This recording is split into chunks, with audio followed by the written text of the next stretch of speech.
नमस्कार, welcome to education therapy. दोस्तों, आज हम सदिश राशि, अदिश राशि के बारे में जानेंगे।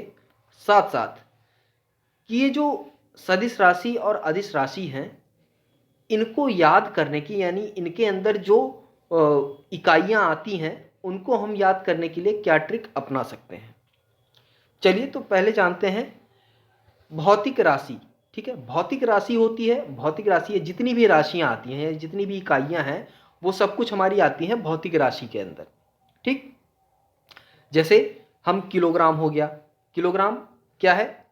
द्रव्यमान की इकाई है। ठीक है, इसकी है द्रव्यमान की इकाई।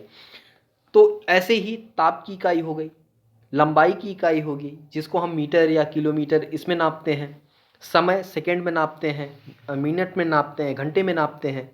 ठीक है, ऐसे ही बल हो गया जिसको हम न्यूटन में नापते हैं। तो ऐसे ही जितनी भी इकाइयाँ हैं, ये सारी इकाइयाँ आती हैं हमारी किसमें? भौतिक राशि के अंदर। ठीक है, ये सारी इकाइयाँ भौतिक राशि के अंदर आती हैं। अब भौतिक राशियाँ दो प्रकार की होती हैं। एक तो होती है हमारी अदिश राशि, जिसको हम इंग्लिश में स्केलर क्वांटिटी कहते हैं।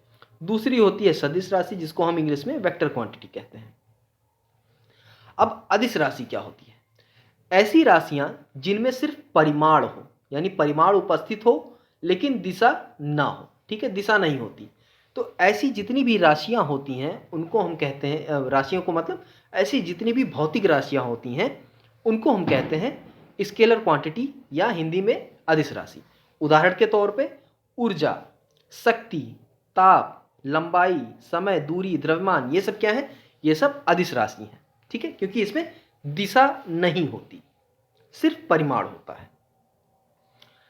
अब सदिश राशि पे आए तो सदिश राशि ऐसी भौतिक राशि होती है जिसमें परिमाण और दिशा ये दोनों होते हैं। ठीक है, परिमाण भी होता है और दिशा भी होती है, तो ये दोनों वहाँ पे मौजूद होते हैं। तो ऐसी इकाइयाँ किन किन चीज़ों की इकाइयाँ इस प्रकार की होती हैं? तो बल की इकाई ऐसी होती है, संवेग की, आवेग की, विस्थापन, वेग, त्वरण, विद्युत क्षेत्र, ये जितनी भी चीज़ें हैं यहाँ पे, ये सारी अदिश राशि सदिश राशियां हैं जिनको इंग्लिश में हम वेक्टर क्वांटिटी कहते हैं। जैसे हमारा वेग हो गया, वेग मतलब वेलोसिटी, तो वेलोसिटी की इकाई क्या है? मीटर पर सेकेंड। ठीक, त्वरण, त्वरण यानी एक्सीलरेशन, तो मीटर पर सेकेंड स्क्वायर। तो इसमें दिशा बताई जा रही है, यानी इसमें दिशा है कि किस डायरेक्शन में उस वस्तु का मूवमेंट है।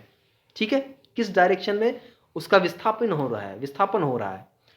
तो ऐसी राशियां जिसमें दिशा पता चल रही हो उसको हम कहते हैं सदिश राशि। ठीक है, वेक्टर क्वांटिटी। अब आते हैं कि अदिश राशि और सदिश राशियों को याद करने का ट्रिक क्या हो सकता है। तो यहाँ पे एक ट्रिक आप देख रहे हैं। देखिए, अदिश राशियों के लिए जो ट्रिक है वो है हमारा उसका दाल एमएससी से आता। ठीक है, उसका दाल एमएससी से आता। अब ऊ से यहाँ पे हमारा हो गया ऊर्जा या ऊष्मा, सा से समय, का से कार्य, दा से दाब, ला से लंबाई, और एम से मास, यस से स्पीड, सी से हमारा धारा, ये यहाँ current, R E N T यहाँ छूट गया है एन, ये करंट, स्पेलिंग मिस्टेक हो गई है, करंट होगा। ठीक है, करंट मतलब धारा। उसके बाद सा से यहाँ कुछ नहीं होगा। ठीक है, से सिर्फ शब्द को बनाने के लिए जोड़ा गया है। उसके बाद आ से आयतन और ता से ताप। ठीक, तो ये ट्रिक आप मान सकते हैं जो अदिश राशियां हैं उनको याद करने का। तो उसका दाल एमएससी से आता। अब आते हैं सदिश राशियों का ट्रिक जो है, तो इसको हम कहते हैं विषुवत बल। ठीक, इसको कह सकते हैं विषुवत बल।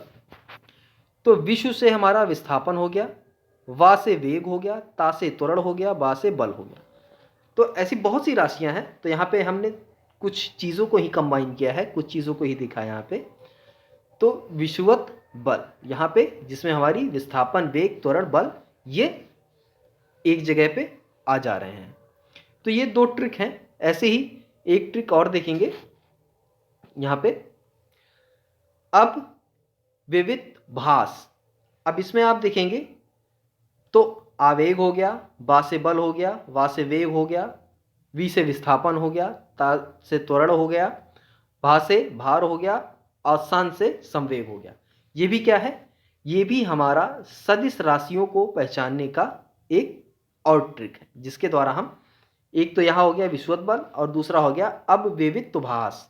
ठीक, तो ये दो ट्रिक हैं जिसके द्वारा हम कुछ महत्वपूर्ण जो इकाइयां हैं, सदिश इकाइयां, सदिश राशियां, उनको हम याद कर सकते हैं।